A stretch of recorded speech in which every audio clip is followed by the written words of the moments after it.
असल में मैं इसलिए भी यहाँ पर जल्दी कह रही हूँ कि हमने ये वाली जो चीजें ये तो मतलब डेबिट क्रेडिट अकाउंटिंग ये सारे वर्ड्स से हम फेमिलियर है ना, तो आई होप उसकी वजह से ना ये पढ़ना आसान होगा।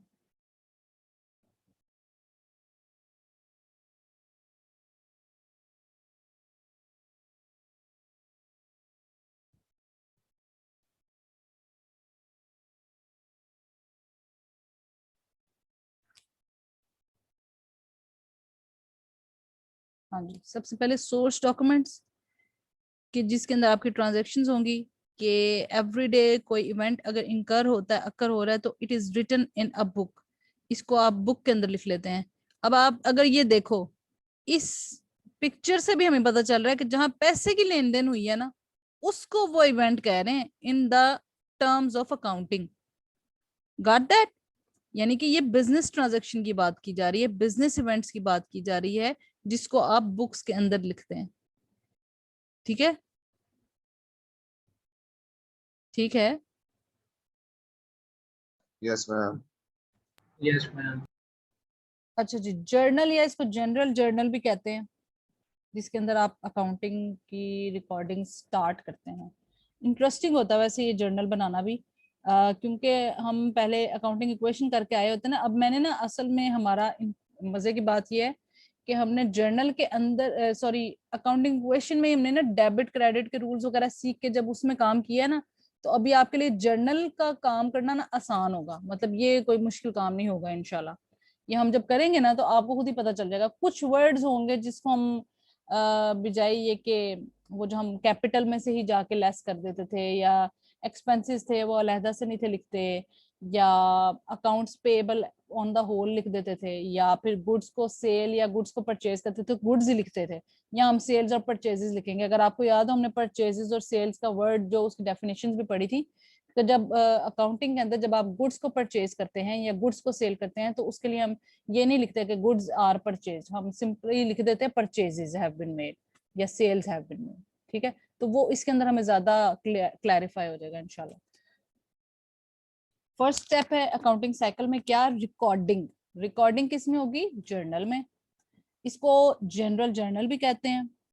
Traditionally a journal has been defined as the book of original entry। जो जर्नल है ना इसको बुक ऑफ ओरिजिनल एंट्री भी कहते हैं। पता है क्यों? क्योंकि सबसे फर्स्ट हैंड इंफॉर्मेशन इसमें रिकॉर्ड होगी ना, यानी कि बिल्कुल पहली जो रिकॉर्डिंग अकाउंटिंग के टर्म्स में हो रही होती है वो जर्नल में होती है, इस वजह से इसको बुक ऑफ ओरिजिनल एंट्री भी कहते हैं।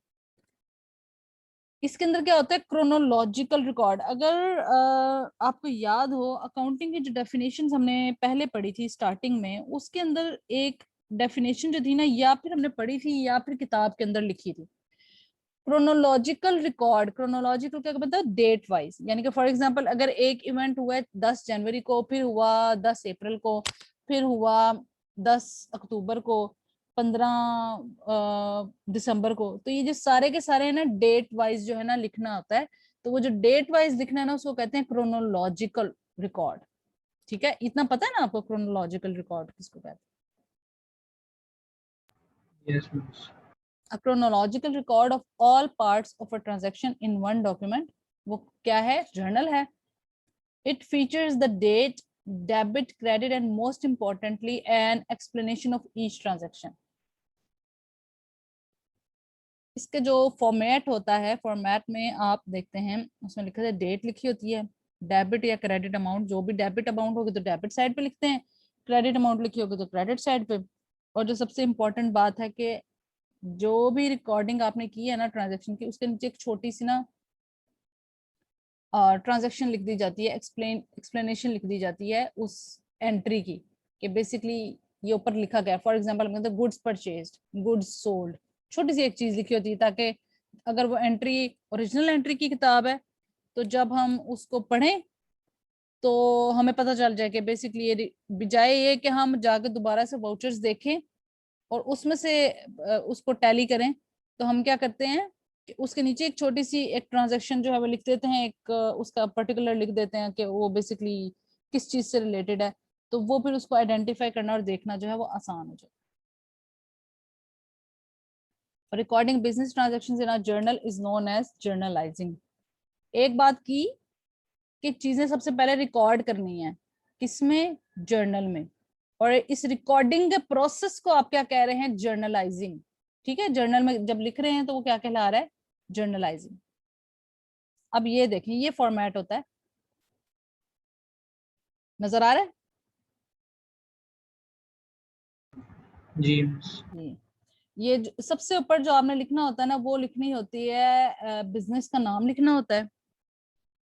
अभी आपको सेकंड स्लाइड पे दिखाती हूँ, फिलहाल ये देखें, ये फॉर्मेट है। सबसे पहला कॉलम जो है वो डेट का है, पर्टिकुलर्स, इस पर्टिकुलर्स जो है ना इसमें आपने एंट्री करनी होती है, इसमें बताना होता है ट्रांजैक्शन कौन सी है। LF कॉलम जो है ना ये बेसिकली होता है ledger folio column. Ledger folio column का क्या मतलब है कि यहाँ जो अकाउंट्स लिखेंगे ना हम, उन अकाउंट्स का जो लेजर बनेगा, उस लेजर का जो नंबर होगा ना वो यहाँ पर लिख देंगे। लेकिन ये हम पहले ही नहीं लिख लेते लेजर फोलियो कॉलम, पहले हम जब ये बना रहे हैं ना ये कॉलम खाली रहता है। जब हम इसके बाद जब हम लेजर्स बनाते हैं ना इन एंट्रीज में से, जर्नल में से जब लेजर में पोस्टिंग करते हैं तो लेजर के ना नंबर दे देते हैं, क्योंकि एक लेजर अकाउंट नहीं बनता, बहुत सारे लेजर अकाउंट्स बनते हैं। जब बहुत सारे लेजर अकाउंट्स बनेंगे उनमें से किसी, फॉर एग्जांपल अगर 1 से लेके 20 तक बने हैं ना, तो अब पहला जो अकाउंट है ना वो यहाँ पर एंट्री हुई है, उसके सामने 1 लिख देंगे, फिर 2 लिख देंगे, 3 4 5। इसका फायदा क्या होगा, जब आप लेजर देख रहे होगे ना और उसमें से देखोगे कि इससे रिलेटेड जो आपकी जर्नल है उसके अंदर एंट्री, जैसे हमने मैचिंग भी तो करनी होती है ना, देखना भी होता है कि चीजें सही रिकॉर्ड हुई हैं या नहीं, तो वो हम वापस आके टैली कर सकते हैं। और अमाउंट के कॉलम से अलग-अलग बना देते थे, डेबिट अमाउंट होती है और क्रेडिट अमाउंट होती है। ये डेबिट और क्रेडिट लिखा है ना, इसके साथ में यहाँ पे एक छोटा सा रुपीज भी लिखना होता है या डॉलर्स के, जिस यूनिट के अंदर आप उसकी रिकॉर्डिंग कर रहे होते हैं। ठीक है, ये एक सिंपल सा फॉर्मेट होता है जिसके अंदर आप लोगों ने रिकॉर्डिंग करनी होती है। अब ये देखिए, ये एग्जाम्पल है, ये डेट उन्होंने बता दी। अब देखें, सबसे पहले आप डेट का कॉलम देखो, बाकी सब अभी अभी नहीं देखो। डेट में उन्होंने पहले लिखी है फेब वाली ट्रांजेक्शन, फिर अप्रैल की, फिर अप्रैल की, फिर अप्रैल की, एक 3 अप्रैल की है, 7 अप्रैल की है, फिर 10 अप्रैल। ये क्रोनोलॉजिकल रिकॉर्ड है, डेट वाइज रिकॉर्ड है कि आपने पहले मतलब कि जिस डेट से स्टार्ट किया फिर नेक्स्ट नेक्स्ट जाते जाओगे। अभी ये देखो, पर्टिकुलर्स में उन्होंने लिखा है जब आप कैश इन्वेस्ट करते हो बिजनेस में, हमें पता है ना हम क्या कहते हैं, हम कहते हैं कैश बढ़ता है तो एसेट बढ़ता है, एसेट चूंकि बढ़ा है तो वो डेबिट होता है, यही लिखते हैं ना हम। Yes ma'am. और फिर हम लिखते हैं कैपिटल बढ़ता है, कैपिटल बढ़ता है तो इट मींस क्रेडिट हो रहा है। तो डेबिट हो रहा है तो डेबिट में अमाउंट लिख दी, क्रेडिट हो रहा है तो क्रेडिट में अमाउंट लिख दी। और ये जो नीचे है ना वो उन्होंने अभी कहा था ना पीछे, कहाँ लिखा था, एक्सप्लेनेशन में। हाँ ये N explanation of each transaction. ये जो ईच ट्रांजेक्शन, जितनी भी ट्रांजेक्शन यहाँ पर रिकॉर्ड की है ना, रिकॉर्डिंग की है जर्नल में, जर्नलाइजिंग की है, ये एक्सप्लेनेशन ऑफ दैट ट्रांजेक्शन है। अब देखें, हमारे पास जो ट्रांजेक्शन गिवन होती है ना, फॉर एग्जाम्पल जब आपको क्वेश्चन वगैरह गिवन होता है तो उसके अंदर अमूमन हमने एक्सप्लेन्ड वे में लिखा होता है कि इतना पैसा लगाया, यहाँ से आया, उसने इस डेट को दिया, हमने कहा था इस अकाउंट में, सिंपल लिखना है, being cash invested as capital, या इवन इससे भी सिंपल आप लिख सकते हैं कैपिटल इंट्रोड्यूस्ड जस्ट। ठीक है, इसी तरीके से आप देखो, उन्होंने कहा कि नेक्स्ट जो ट्रांजैक्शन फॉर एग्जांपल उन्होंने लिखी हुई थी कि जी मशीनरी ली और फर्नीचर परचेज किया। जब मशीनरी लेते हैं तो एसेट बढ़ता है, एसेट बढ़ता है तो जाहिर है वो क्या है, डेबिट। फर्नीचर लिया तो फर्नीचर भी बढ़ा, डेबिट। तो वो दोनों अमाउंट्स जो होगी डेबिट कॉलम में आ गई। और कैश आपने पे किया तो कैश कम हुआ, एसेट कम हुआ तो क्रेडिट, तो वो क्रेडिट कॉलम में आ गया। और लिख दिया उन्होंने मशीनरी एंड फर्नीचर परचेज। एक बात आप देखें, सिंपल वही वाली बातें जो कि हमने पहले की, कब, अकाउंटिंग इक्वेशन में, जस्ट ये हो गया कि यहाँ पर उन्होंने ना एक टेबल फॉर्मेट में जो कि जर्नल का था उसके अंदर लिख दिया, है ना, ज्यादा मुश्किल तो नहीं है ना। Yes ma'am. Yes ma'am. हाँ, अब देखिए यहाँ पर उन्होंने गुड्स परचेज की हैं, तो अब उन्होंने गुड्स की बजाय ना गुड्स वर्ड यूज नहीं हमने करना, यानी कि in the recording the transactions हमने क्या करना है, जो हमने पढ़ा भी था कि जी गुड्स जब परचेज करते हैं या गुड्स सेल करते हैं तो परचेजेस कहलाते हैं, अगर सेल करेंगे तो सेल्स। हाँ, अब उन्होंने देखो यहाँ पर लिखा है परचेजेस अकाउंट, परचेजेस लिखते हैं, परचेज लिखते हैं। और जिससे ली। अब देखिए यहां पर उन्होंने अगर कैश पे परचेज की होती ना तो लिख देना था परचेजेस टू कैश, लेकिन चूंकि यहाँ पर परचेज उन्होंने कैश पर नहीं की, उन्होंने उधार पर लिया, तो जिससे उधार पर लिया उसका नाम आ गया, यानी कि क्रेडिटर का नाम आ जाएगा। ठीक है। अब अगर यहाँ पर हमने अकाउंटिंग इक्वेशन में यहाँ पर क्रेडिटर्स लिख देते थे ऑन द होल, लेकिन अब हम इसमें मोर स्पेसिफाइड हो जाएंगे कि हम किस क्रेडिटर की बात कर रहे हैं, तो उस क्रेडिटर का नाम लिख दिया और नीचे लिख दिया being goods purchase from Adhunik whatever traders, और डेबिट अमाउंट में डेबिट, क्रेडिट में क्रेडिट। फिर ये है जी कैरेज, ये आपने जो किराया वगैरह पे किया वो कैरेज अकाउंट है। ये जो किराया पे किया है अगर आपको याद हो तो वो एक्सपेंस होगा, हम वहां पे अकाउंटिंग इक्वेशन में कैपिटल में से जाके कर देंगे, यहाँ कैपिटल में से नहीं करेंगे। ये आप जो कैश दे रहे हो वही जाएगा और जो एक्सपेंस अकाउंट होगा वही डेबिट होगा, और हमें पता है जब एक्सपेंस इंक्रीज हो रहे हो तो वो डेबिट होते हैं। ठीक है, वो डेबिट में अमाउंट चलेगी। ये अभी एक बात इसमें आप नोट करें, ये जो सारी अभी मैंने बातें हमने डिस्कस की हैं कि जो वो डेबिट अकाउंट है ना उसको वो सिंपल लिख रहे हैं, जो क्रेडिट है ना उसको टू के साथ लिख रहे हैं।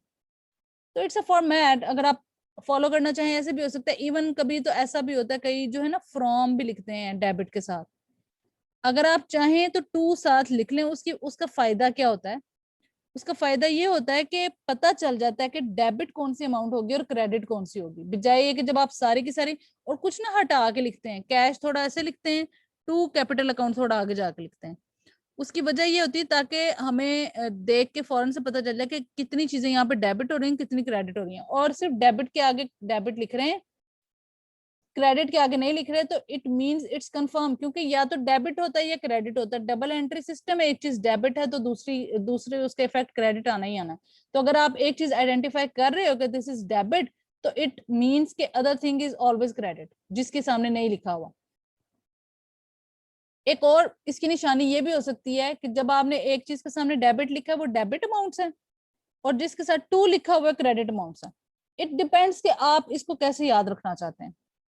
ठीक है, ये आपकी है कि आप इसको कैसे किस तरीके से इसको ग्रैस्प कर रहे हो। जस्ट एक इसका वे है कि आपने डेबिट अमाउंट्स के आगे डेबिट लिख दिया, क्रेडिट अमाउंट्स के आगे क्रेडिट नहीं लिखा, टू लिख दिया, और डेबिट अमाउंट्स के पहले कुछ नहीं लिखा, उससे क्रेडिट से पहले लिख दिया, तो वो फिर ऑटोमेटिकली इसको सेग्रीगेट हो जाता, पता चल जाती है चीजें। ठीक है, समझ आई है जर्नल, जर्नल का कॉन्सेप्ट समझ आ गया। ये बुक ऑफ ओरिजिनल एंट्री है।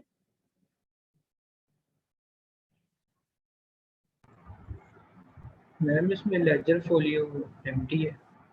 हाँ, ये एम्प्टी ही रहता है क्योंकि हम ये पहले बना रहे हैं। लेजर फोलियो जो है वो जब आप लेजर्स बना लोगे ना फिर इसको लिखते हैं। अमूमन ये खाली ही रखते हैं, बहुत डिटेल में अगर जाना आना तो तब करते हैं। ये बेसिकली एक फॉर्मेट का कॉलम है, तो इसको लिखना होता है। इसको पता क्यों लिखते हैं, क्योंकि हमने इसमें से रिकॉर्ड करना है। अब जब आप लेजर्स बनाएंगे ना वो वन बाय वन हर एक अकाउंट बनेगा, यानी कि आपका कैश का लेजर बनेगा, कैपिटल का बनेगा, मशीनरी, फर्नीचर, कैश तो बन गया, परचेज, एथनिक ट्रेडर्स, कैरेज, ये सारे लेजर एक एक करके बनेंगे। अब वो जो लेजर अकाउंट का जो नंबर आप लिखोगे ना, फॉर एग्जाम्पल नंबर 1 पे कैश अकाउंट है, तो कैश जहां जहां लिखा है ना इसके सामने 1 लिख दोगे, यहाँ भी कैश लिखा है यहाँ भी 1 लिख दोगे, यहाँ भी कैश लिखा है यहाँ भी 1 लिख दोगे। लेकिन अमूमन हम इसको खाली छोड़ते हैं, क्यों? क्योंकि हम फर्स्ट हैंड इसमें रिकॉर्डिंग कर रहे होते हैं। अनटिल अनलेस आपको कहा ना जाए, आप चाहे तो इसको खाली छोड़ सकते हैं। ठीक है, ओके मैम। और कुछ पूछ रहा हूँ?